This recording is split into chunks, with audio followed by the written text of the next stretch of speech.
Anxiety self-test. So why are we going to do a self-test about anxiety? My guess is because you've experienced anxiety and you're curious. So let's begin. First, we're going to note the level of tension that you have in 3 different areas of your upper body. So take your index fingers and go to your temple area, and you're going to press in just lightly. And I'm going to ask you on a scale from 0 to 10, what would you say the level of tension is in that area? Just you're pressing in slightly. Okay. And now the same thing for your jaw. So take 2 fingers and go along your jaw. Or actually, you know what? Take your whole hand and just go along your jaw and just see, rub around here. I have some tension right here. See if there's tension there. And on a scale from 0 to 10, where would you say the level of tension is there? So now take 2 fingers and go along your neck to your outer shoulder and just see if there's any tension there. I have tension right at the top of my shoulder. So again, on a scale from 0 to 10, where would you say your tension is? So 2 questions to follow up and to give insight into what this means. The first question is, were you surprised that there was the level of tension on the scale that you rated it that there was? The second question I have, which is the critical one, is were you aware that there was tension in that area before we pointed it out? So before you put your hands there, before you put your attention there, were you aware of that? So there's a number of ways that people deal with anxiety. And in all of the coaching that I do in all of the workshops and teleclasses, I work with the body and bringing awareness to the body and breath. So breath is one of the ways.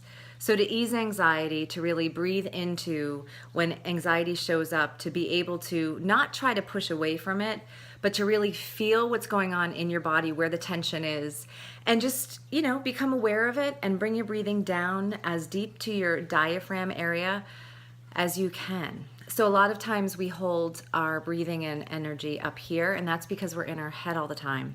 So it's really critical and important to bring this into the school systems and work with kids. I work with adults. I work with adults who work with kids and other leaders to develop this so people aren't in their heads and so disconnected, because when we're in our heads, we're disconnected from our bodies. So being able to breathe in deeply to our body, to our belly, is one way to help ease the anxiety. Now, when we're working with kids, it's a little bit more complex. First, we need to be aware of our relationship with anxiety and how we hold it. So bringing awareness to that is key. So the teleclass series that I'm offering in November to January, it's 6 classes in total, but the work in between, we're going to either have chalkboards or index cards at home, and we're going to start to note when anxiety shows up and note it down. Because if you've ever been in a situation where you felt anxious or depressed or something, and you don't know where it came from, I've heard from coaching clients, gosh, I feel anxious and I don't know why. Well, I'm sure when it first started, you were very aware of why. But over time, because it's a habit, it's grown into a habitual response to something. So a lot of times anxiety happens and you're not even aware of the accompanying thought.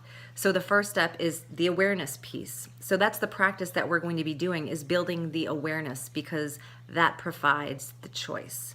And then we can then be in a space to help our kids. So with kids, for example, if they're feeling anxious or upset about something and you're trying to figure out what's the best way to help them, telling them to breathe or calm down isn't necessarily going to work.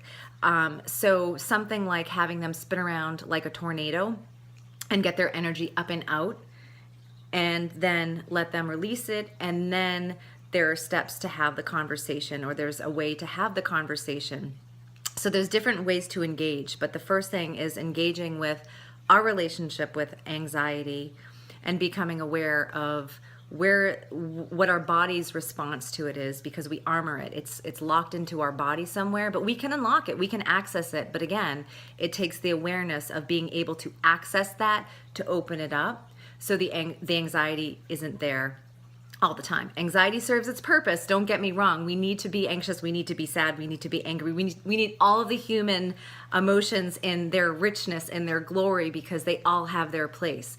But if you feel that anxiety or worry is taking over your life and it's disallowing you to move in a certain way or to relax or be in the present moment, you're most likely very disconnected from your body, and you're most likely very much in your head all the time. So we're going to learn how to give your head a break. So if anything showed up for you during this, any questions, then please message me. I'm so curious about human behavior and how different people respond to different things. So I'd love to hear from you. And if you're interested in the teleclass, then there's a link on the Lead Yourself Youth Facebook page. And if you need that link, let me know. And thank you for playing. Thank you for your curiosity.